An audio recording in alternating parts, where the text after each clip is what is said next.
Hey family, so driving here, taking care of some business, and just a thought that was spurred. It's kind of cool how God does things. You know, you can prepare, and be, quote, in a position where you're, quote, seeking God and nothing happens, and then you got to do what you got to do going about life, and all of a sudden the Lord just begins talking to your heart. It's a beautiful thing, in fact, that I love about my relationship with the Lord.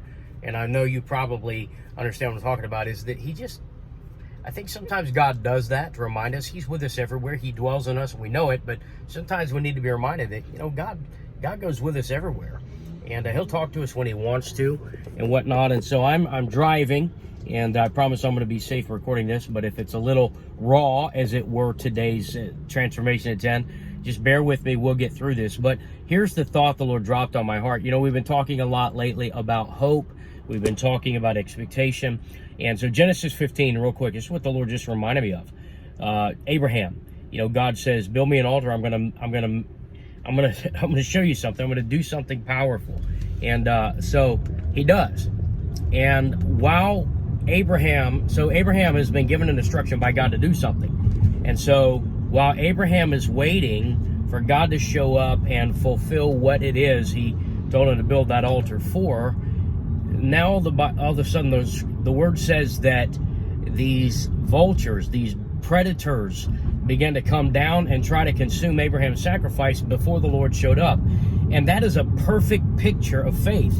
It's the perfect picture, not, you know, contending. Yes, absolutely, spiritual warfare is involved in that.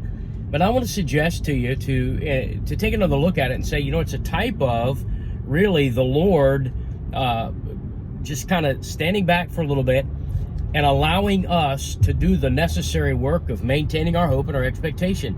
You see, God gave Abraham an instruction that created an expectation with it. And isn't that just like the Lord, that when He speaks to us, it creates brand new expectation? So now He's got expectation, but He's got a battle to protect His expectation. And that's what I want to talk about for a moment today. That's what the Lord has dropped in my heart, that, you know, that's where we are. And so when you're struggling to maintain expectation, it's not a sign of weakness or failure. On my personal social media, I just posted something a few minutes ago. Even strong people struggle. Abraham had to battle. So if you're struggling to maintain expectation, it doesn't mean you failed.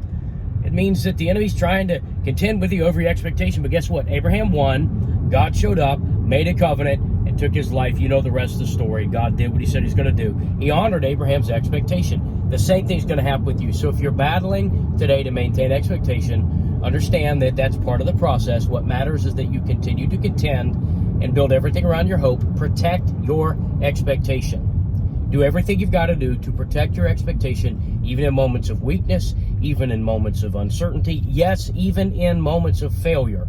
God's not going to fail you. Failure is a moment. It's not an identity. Failure is an event, not an identity. So if you feel like you're failing because you're struggling, first of all, you're not failing because you're struggling. You're struggling because you're human, and sometimes it is a challenge to maintain expectation. But God's going to show up like He did with Abraham. He's going to keep His covenant with you. And while you're doing everything you can to maintain expectation, God's going to come through. So that's it. That's the Transformation in 10 today. It's about how your faith is set, how your mind is set. I've set my face like a flint. Isaiah chapter 50, verse 7, like we talked about Sunday. I know I'm not going to be ashamed. I'm not going to be disappointed. You're not going to be disappointed, even in the season of contending to maintain your expectation and keep your hope up and stay encouraged. Ultimately, God's going to vindicate you like we taught Sunday. He does this with Abraham in Genesis chapter 15. I encourage you to take a look at that story. You may be contending, but you're winning in your contending. Thanks for being connected.